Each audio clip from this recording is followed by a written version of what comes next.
d'abord tu files voir l'épisode 1. Ouais, je te l'affiche là. Et donc là, t'es au 2e épisode de notre aventure qui fait Bilbao jusqu'à Bayonne. Si t'es allé voir l'épisode 1, tu sais qu'on s'est endormi dans une petite structure. Et donc, on se réveille. Et on n'a pas eu le temps de bien boire. Et donc, on part explorer. Donc là, le jour s'est levé et on se rend compte que nos 2 petites cabanes étaient connectées à un énorme bloc de béton. On arrive à monter au-dessus et là on arrive face à un trou d'1 mètre sur 1 mètre. Ouais, à peu près. Ouais. Avec une échelle qui descend. Et en faisant tomber quelques pierres, on entend que ça tombe pendant un moment et que ça résonne. Très fort. On décide de descendre un par un. On passe le stade d'être à l'extérieur. Et là, plus aucun bruit.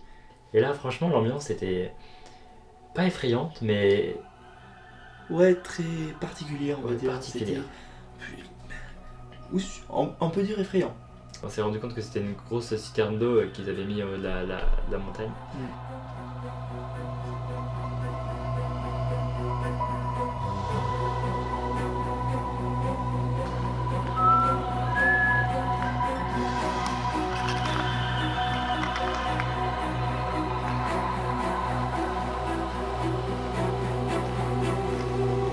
On finit par ressortir de la citerne. Parce qu'on a d'autres explorations qui nous attendent, on va dire. On a repéré une grosse infrastructure. Et donc il faut qu'on aille faire un peu de repérage pour voir ce que c'est et si on peut y aller, quoi. Et ce matin, chaussettes. Elles sont où les autres? Dans le bâtiment d'à côté, dans l'eau.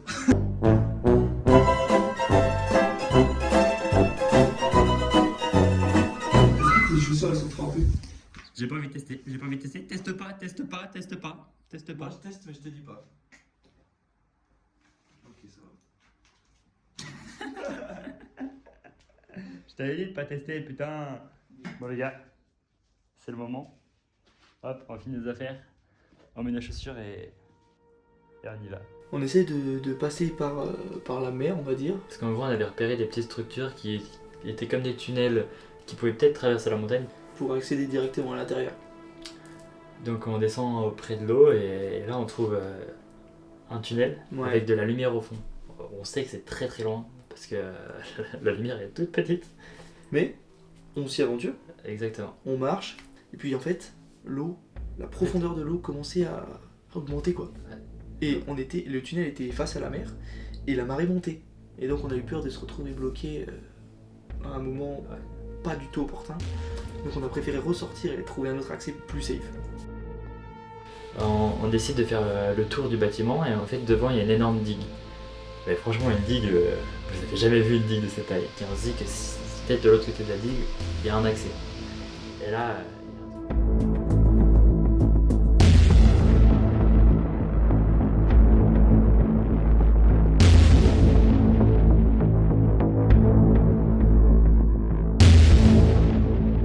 Après la digue, on se retrouve sur une structure un peu comme un port. Ouais, c'était bizarre. Un quai de chargement, j'aurais dit. Je me serais cru dans Inception. Ouais, c'est ça. Des décors En fait, de c'est film. Des super structures de béton qui n'ont jamais servi, parce qu'en fait ce bâtiment il n'a jamais été fini et jamais servi. Et il n'y avait que nous, les seuls humains aux alentours. Il y avait d'énormes lignes à haute tension qui ne sont pas branchées, qui étaient au-dessus de nous.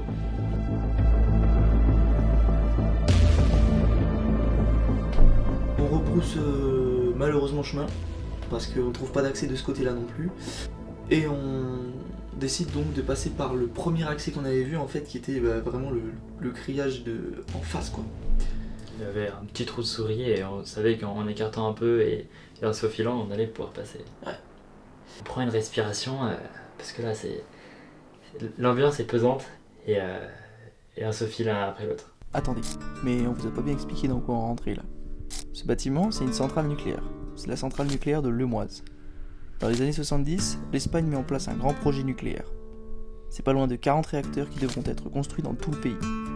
Au Pays Basque, 3 sites seront sélectionnés. Deba, Ea et enfin Lemoise. En 1972, le premier projet commence. La centrale de Lemoise est construite. 4 ans après le début des travaux, l'Espagne se révolte. C'est pas loin de 40 000 personnes qui se réunissent à Lemoise et environ 150 000 à Bilbao. En plus, l'organisation indépendante de l'époque, l'ETA, se mêle à l'histoire. En 1981, L'ETA enlève l'ingénieur en chef de la centrale et demande la déconstruction de la centrale contre sa vie. Le gouvernement espagnol refuse et le corps de l'ingénieur sera retrouvé sans vie une semaine plus tard. Il faut attendre 1984 et 4 autres victimes dans les membres de la direction de la centrale pour que le projet soit abandonné. Enfin, il faudra une dizaine d'années pour que toutes les activités sur le site cessent. C'est donc en 1994 que le gouvernement ferme le site après avoir investi des milliards d'euros, déposé plus de 1000 tonnes d'acier et 200 000 mètres cubes de béton armé.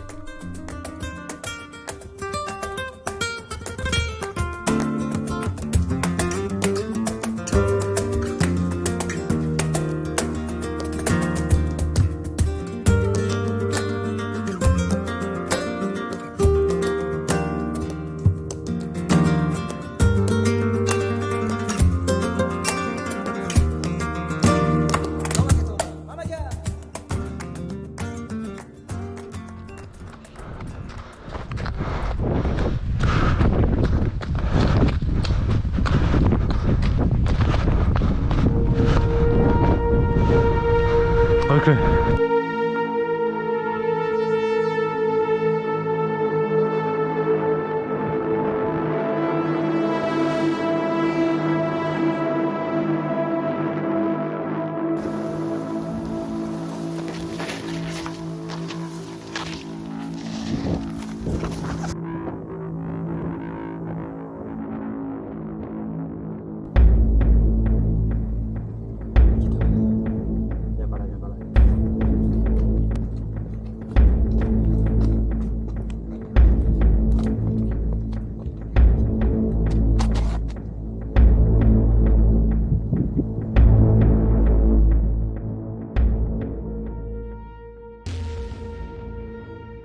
Tout ça là. Et en gros là il y a des falaises. C'est un peu chaud. Et là-bas il y a une caméra qui filme jusqu'à cette zone. Donc on va essayer de descendre.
C'est le plus cru urbex comme j'ai jamais fait.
fait tard. Et il faut qu'on parte, parce qu'on a faim, et on a encore nos affaires qu'on a laissées là où on a dormi. Et donc, on commence à sortir. On décide de pas prendre le risque, on remonte et on repose tout le chemin qu'on a fait. Et donc là on sort, Thomas passe devant Et on se cale tous les deux, et on attend un petit moment. et on attend un petit moment en discutant de comment on va sortir, etc. Par le même endroit par lequel on est rentré. Mais là, il y a quelque chose qui nous interrompt dans notre pensée, c'est le bruit du moteur de la voiture des gardes, qui se rapproche et qui arrive dans notre direction. Et donc là on est devant un mur. On voit quoi? Le nez du Dacia Duster qui dépasse du mur où on est caché, la tête du garde qui apparaît, et en fait le garde regardait devant lui, et puis d'un coup, Le cœur s'arrête. Et tu fais, mec, là c'est la merde. là faut courir. On se barre en courant, on court comme des flèches. On arrive face au mur par lequel on est descendu, Et là pas le choix, faut qu'on se taille vite. je passe devant, je grimpe, j'ai jamais grimpé aussi vite. On arrive en haut, et là on trace. Par le chemin par lequel on est passé, on se refaufile sous le grillage. La pression elle rebaisse un tout petit peu parce qu'on n'est plus à portée des gardes. Et puis surtout on voit le garde avec sa voiture qui contourne et puis qui va dans la direction de la route principale. On voit sa petite tête dépassée, de garde, avec son gilet jaune. Puis une deuxième tête. Donc là on se dit que c'est la merde. Et c'est pas, on tourne la tête, on est à 30 mètres des mecs qui sont en train de fouiller par terre. On se jette On dans se les herbes jette hautes. dans les herbes hautes. Thomas s'allonge sur mes jambes. Et là, vint une attente très longue. Facile 20 minutes où il nous tourne autour. On est dans un petit forêt et puis lui il tourne autour. Et donc on entendait à la radio qui leur disait cherchez-la, sachant que nous, on les voyait. Jusqu'à ce qu'à un moment, Bah il me trouve. Moi il me trouve. Toi ils t'ont pas trouvé hein. Et là je prends un chassé dans les fesses. Et genre, juste là, tire par les cheveux, il me jette sur le sentier principal et il me remet un coup. Et en fait dans sa main il avait sa matraque aussi. Du coup j'ai eu tellement peur. Violence policière. moi, je me dis que le meilleur moyen de sortir de cette situation, c'est me lever et faire oh là. J'ai rien fait. Et franchement, les policiers étaient plutôt cool. Ils ont demandé ce qu'on faisait déjà. Ils ont vu les caméras et ils ont fait bah ok. Les gars, c'est tous eux qui nous ont arrêtés là.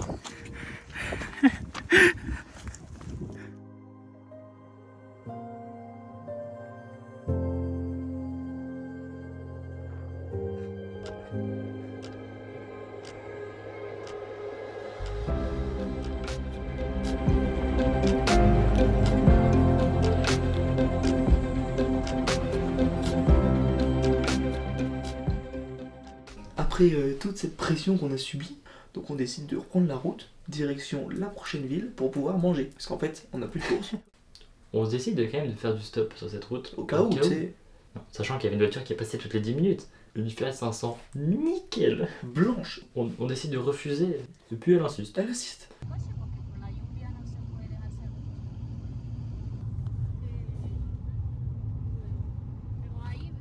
Mais elle nous a avancé de bien 13 bornes. Ouais, facile, et c'était cool en vrai.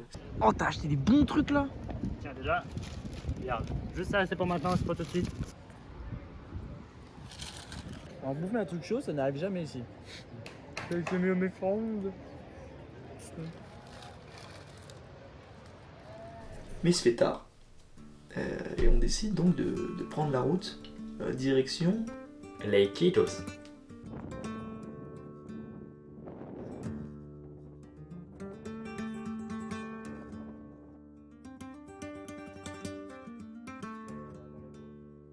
On arrive à Ikeda.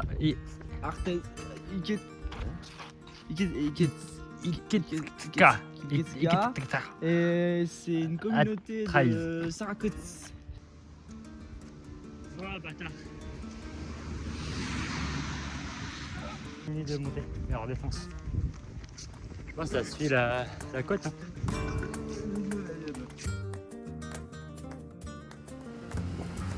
Et là, on est à Les Quitos. Les Quito. Ah merde, désolé, désolé. Les Quito, on va à l'auberge. La première fois de la semaine qu'on dort dormir au chaud. 10 personnes. Là-dedans, il y a 8 personnes qui Il y a on est deux, on est sérieux. On est deux, on a plus de place. On a envie.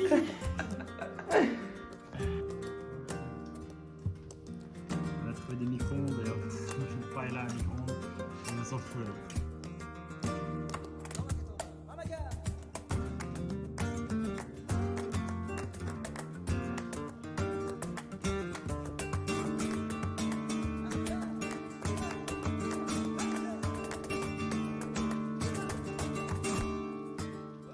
On va essayer de voir un peu ce que ça donne le Kaito. Voilà, on va faire un petit tour sur la plage, on a pris le drone, on va faire 2-3 plans je pense. Vous allez voir, c'est très sympa. C'est très mignon, c'est très très mignon.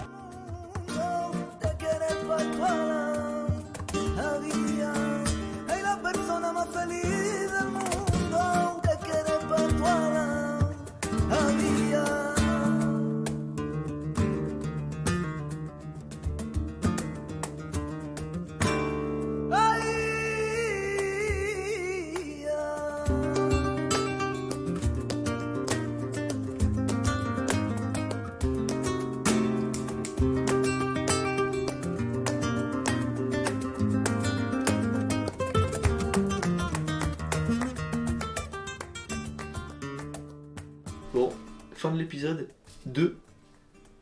Épisode 3 la semaine prochaine. La semaine prochaine, on est plus chill. Il va y avoir de la rigolade, des aventures et toujours De la pluie. de la pluie. En tout cas, à plus, abonnez-vous, likez, commentez, partagez. Tu regardes avec ta frère, ton soeur. Waouh! Et puis, À la semaine prochaine. à la semaine prochaine.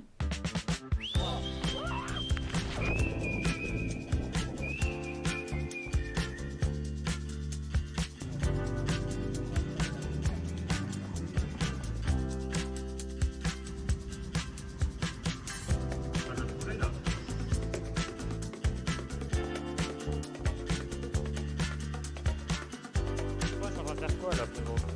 Mais non, pas ça.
Arrête les cams parce que là, c'est...